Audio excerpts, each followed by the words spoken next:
সুপ্রিয় চাকরি প্রত্যাশী বন্ধুরা, আপনাদের সবাইকে স্বাগতম জানাচ্ছি। আজকে আমরা আলোচনা করব বাংলাদেশ পাট গবেষণা ইনস্টিটিউট এর 9 জানুয়ারি 2026 তারিখে অফিস সহকারী কাম কম্পিউটার মুদ্রাক্ষরিক পদে যে লিখিত পরীক্ষা অনুষ্ঠিত হয়েছে তার সম্পূর্ণ প্রশ্ন ব্যাখ্যা সহ সমাধান নিয়ে। আমাদের ফেসবুক পেজ এবং ফেসবুক গ্রুপে আমাদের সঙ্গে থাকতে পারেন আপনারা, জব এক্সাম মেট বিডি। প্রথমেই বাংলা থেকে শুরু করব। তো বাংলায় বলছে সন্ধি বিচ্ছেদ করুন স্বাধীনতা, এটা হবে সযোগ অধীনতা, অনুদিত অনুযোগ উদিত, নবরা নবযোগ ওরা এবং নাবিক নৌযোগিক। 2 নম্বর প্রশ্ন ছিল অর্থসহ বাক্য রচনা করুন। প্রথমে ছিল কাকভূষণ্ডী, এটার অর্থ হবে হচ্ছে দীর্ঘায়ু ব্যক্তি। কাকভূষণ্ডী হতে হলে নিয়ম মেনে চলতে হবে। তাই কাকভূষণ্ডী এবং ভূষণ্ডীর কাক, এই দুইটা বাগধারা নিয়ে অনেক বিতর্ক আছে। এটা সম্পর্কে আপনাদের একটু ক্লিয়ার করা প্রয়োজন। ডিকশনারিতে ভূষণ্ডী শব্দের অর্থ রয়েছে যে মহাভারতে যুদ্ধের সময় একটা কাক ছিল যেটা অনেক দীর্ঘদিন বেঁচে ছিল, তার নাম ছিল হচ্ছে ভূষণ্ডী, এবং এই কাক মহাভারতের সম্পূর্ণ যুদ্ধ প্রত্যক্ষ করেছে। তো এই জন্য এই কাকের নাম অনুসারে কাকভূষণ্ডী, সেটা হচ্ছে দীর্ঘায়ু ব্যক্তি। অনেক জায়গাতে লেখা আছে ভূষণ্ডীর কাক, সেটা একই অর্থ, এইটার কোনো আলাদা অর্থ ডিকশনারিতে নাই। চোরাবালি শব্দের অর্থ হচ্ছে গোপন শত্রু, আশেপাশে চোরাবালি স্বভাবের লোক আছে। কাঁঠালের আমসত্ত্ব, এটা হচ্ছে অসম্ভব ব্যাপার, লেখাপড়া না করে চাকরি পাওয়া কাঁঠালের আমসত্ত্ব ছাড়া আর কিছু না। পুঁটি মাছের পান, এটা অর্থ হচ্ছে ক্ষীণজীবী, পুঁটি মাছের পান নিয়ে সেনাবাহিনীতে চাকরি না করাই ভালো। এরপরে 3 বলছে এক কথায় প্রকাশ করুন করার ইচ্ছা, এটা চিকিৎসা। অব্যক্ত মধুরধ্বনি কলতান, সকলের জন্য যেটা প্রযোজ্য সার্বজনীন, এবং অলঙ্কারের ধ্বনি হচ্ছে সিনজন। 4 বলছে কারক বিভক্তি নির্ণয় করুন। 30 বছর ভিজায় রেখেছি 2 নয়নের জলে, যেহেতু জল দ্বারা ভিজিয়ে রেখেছে সুতরাং এটা করণ কারক হবে, এবং জল এ আছে, এটা হবে করণ কারকের সপ্তমী বিভক্তি। রবীন্দ্রনাথ গীতাঞ্জলি লিখেছেন, কি লিখেছেন? গীতাঞ্জলি, তাহলে এটা কর্মকারকের শূন্য বিভক্তি। ঘরেতে ভ্রমর এলো গুনগুনিয়ে, কোথায় আসলো ভ্রমর? ঘরে, ঘর হচ্ছে জায়গা, অধিকরণ কারকের সপ্তমী বিভক্তি হবে। এবং আমি মামাকে বড্ড ভয় পাই, যেহেতু ভয়টা মামার কাছ থেকে আসবে সুতরাং মামা হবে অপাদান কারক, এবং কে আছে সুতরাং দ্বিতীয় বিভক্তি। 5 বলছে পারিভাষিক শব্দের অর্থ লিখুন। অ্যাসেম্বলি শব্দের অর্থ সমাবেশ, এমবার্গো অর্থ নিষেধাজ্ঞা, এবং কোয়ার্টারলি অর্থ হচ্ছে ত্রৈমাসিক। 6 হচ্ছে শুদ্ধ বানান লিখতে বলছে। ইতো পূর্বে, এটা ইতো বিসর্গ যোগ পূর্বে, সমীচীন বানান সব ময় দীর্ঘী, ছয় দীর্ঘী দন্তান্ন। এরপরে আকাঙ্ক্ষা বানান হবে সরেয়া কয়াকার ও যুক্ত ক্ষয়াকার আকাঙ্ক্ষা। অফ ব্লাড অ্যান্ড ফায়ার গ্রন্থের ইংরেজি অনুবাদ, কোন গ্রন্থের ইংরেজি অনুবাদ? এটা হচ্ছে রক্ত ও আগুনের দিনলিপি, এটা জাহানারা ইমামের একটা বই। বাংলা সাহিত্যের প্রথম মহাকাব্য মেঘনাদ বধ 1861 সালে মাইকেল মধুসূদন দত্তের, এবং গাজী মিয়া কার ছদ্মনাম মীর মোশাররফ হোসেন। ইংলিশে চলে যায় এবার। ইংলিশে প্রথমে বলছে change the voice, never deceive anyone, এটা হবে let no one ever be deceived. Honey tasted sweet, এটা হবে honey is sweet when it is tested.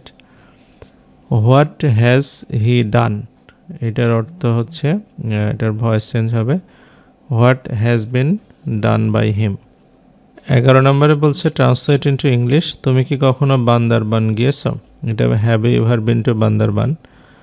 আমি এইমাত্র পরীক্ষা কেন্দ্রে প্রবেশ করলাম, এটা হচ্ছে I have entered the exam centre just now. 10টা বাজতে 5 মিনিট বাকি, ইটস 5 minutes to 10। 12 বলছে fill in the gaps with appropriate words. Don't stand on the desk হবে, he is an FRCS হবে, কারণ এফ উচ্চারণে এ প্রথমে আসে।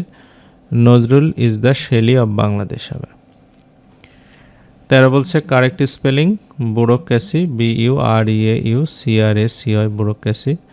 রেমিটেন্স বানান REMITTANC রেমিটেন্স। তারপর বলছে write the noun form of assure, এটা হবে অ্যাসিউরেন্স।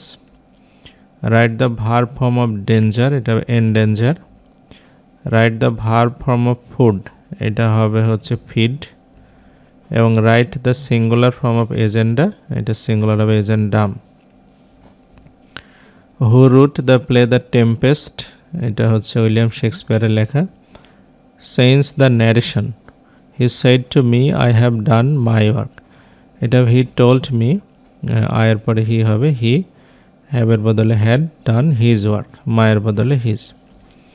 তারপর the teacher said to the boys what are you making a noise, এটা হবে the teacher asked the boys why they were making a noise.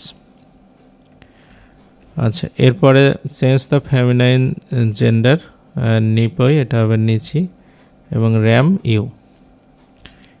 এরপরে গণিত 21 নম্বর থেকে প্রথমেই লাভ ক্ষতির একটা অঙ্ক ছিল। বলছে প্রতিটি 3600 টাকা দরে দুটি চেয়ার বিক্রয় করা হয়েছে, একটি 20% লাভে অন্যটি 20% ক্ষতিতে বিক্রয় করা হয়েছে, সব মিলিয়ে কত লোকসান হয়েছে।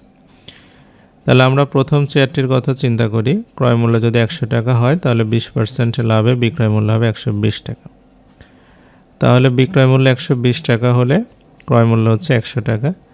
1 টাকা হলে 100/120, আর 3600 টাকা যদি হয় তাহলে এটা আপনার ক্রয় মূল্য হবে হচ্ছে 120 দিয়ে ভাগ করলে 3000 টাকা। আর দ্বিতীয় চেয়ারের ক্ষেত্রে যদি ক্রয় মূল্য 100 টাকা হয়, 20% ক্ষতিতে যেহেতু বিক্রি করেছে, তাহলে বিক্রয় মূল্য হবে 80 টাকা। তাহলে বিক্রয় মূল্য 80 টাকা হলে ক্রয় মূল্য হচ্ছে 100 টাকা। 1 টাকা হলে 100/80 টাকা, আর আপনার 3600 টাকা হলে 100 গুণন 3600/80, অর্থাৎ 4500 টাকা।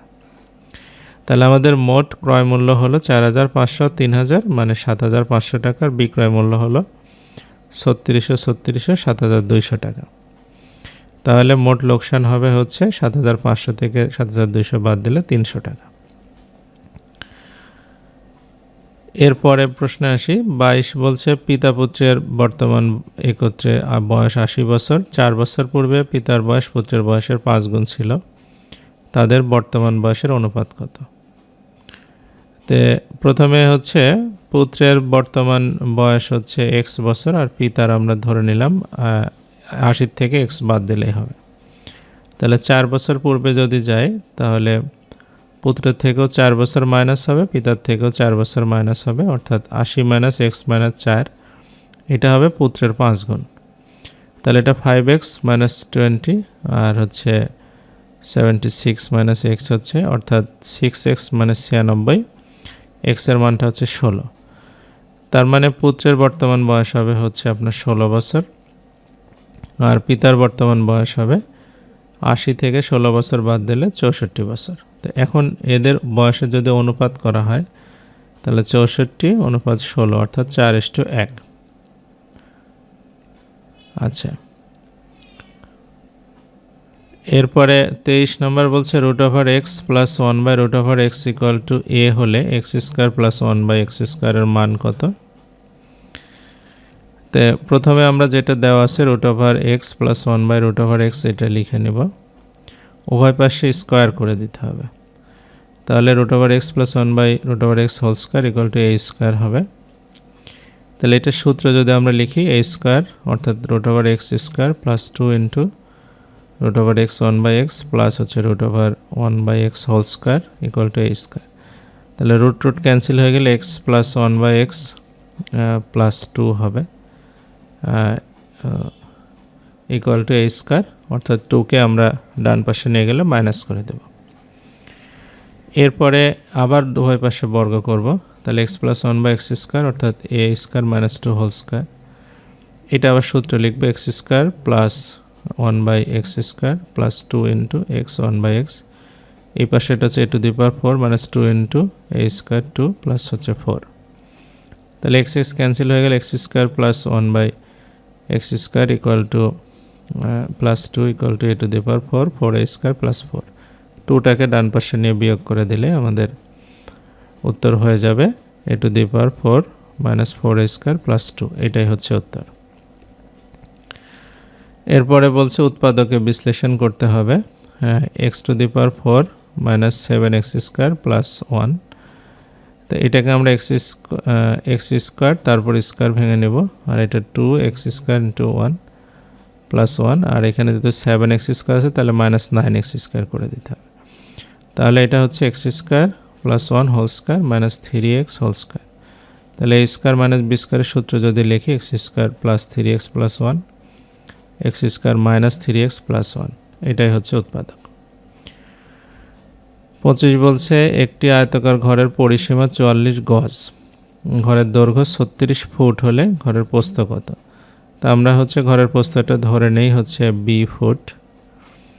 তাহলে আমরা জানি দৈর্ঘ্য আর প্রস্থ যোগ করলে আপনার হচ্ছে 2 দিয়ে গুণ করলে পরিসীমা পাওয়া যায়, অর্থাৎ 2 ইন্টু দৈর্ঘ্য দেওয়া আছে 36 আর প্রস্থ হচ্ছে b, এটা সমান সমান 44 গজ। 3 ফুটে 1 গজ, তাহলে 44 এর সাথে 3 গুণ করলে আমরা ফুট পেয়ে যাব।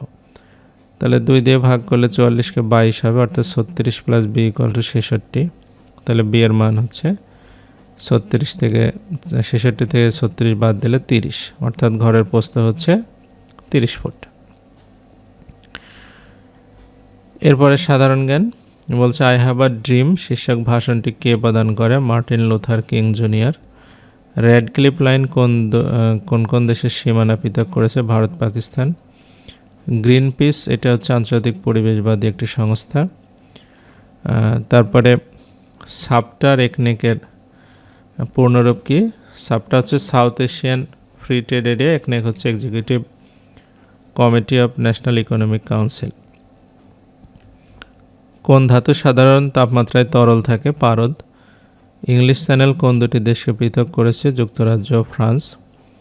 বিশ্বের প্রথম মহিলা প্রধানমন্ত্রীর নাম কি? শ্রীমাভা বন্দ্যোপাধ্যায়, শ্রীলঙ্কার। বাংলাদেশে অনুষ্ঠিত সাব গেমসের প্রতীক মিশুকের নির্মাতাকে? মুস্তাফা মনোয়ার। বীর মুক্তিযোদ্ধা তারামন বিবি কত নম্বর সেক্টরে যুদ্ধ করেন? 11 নং। 35 বলছে বাংলাদেশে কয়টি জেলা জুড়ে সুন্দরবন? 5টি। আলোকিত মানুষ চাই, এটি কোন প্রতিষ্ঠানের স্লোগান? এটা হচ্ছে বিশ্ব সাহিত্য কেন্দ্র। বাংলাদেশের স্বাধীনতা যুদ্ধে কতজন বীর মুক্তিযোদ্ধাকে বীর বিক্রম খেতাবে ভূষিত করা হয়? 175 জন। সবকটি জানালা খুলে দাও না গানটির সুরকারকে? এটা হচ্ছে আহমেদ ইমতিয়াজ বুলবুল। 39 হচ্ছে আবার তোরা মানুষ সিনেমার পরিচালককে? খান আতাউর রহমান। 40 বলছে ভৌগোলিকভাবে বাংলাদেশের কোন জেলার উপর দিয়ে কর্কটক্রান্তি রেখা অতিক্রম করেছে? মুন্সিগঞ্জ। বাংলাদেশের সর্বোচ্চ বেসামরিক পুরস্কারের নাম কি? স্বাধীনতা পুরস্কার। টি-20 বিশ্বকাপ ক্রিকেট 2026 কোন কোন দেশে অনুষ্ঠিত হবে? ভারত ও শ্রীলঙ্কা। 43 হচ্ছে বাংলাদেশের জলবায়ু কোন ধরনের? ক্রান্তীয় মৌসুমী জলবায়ু। ইমপিচমেন্ট দ্বারা কাকে অভিশংসন করা হয়? রাষ্ট্রপতিকে। তো এই ছিল আজকের প্রশ্নের সমাধান। এতক্ষণ সাথে থাকার জন্য আপনাদের সবাইকে অসংখ্য ধন্যবাদ।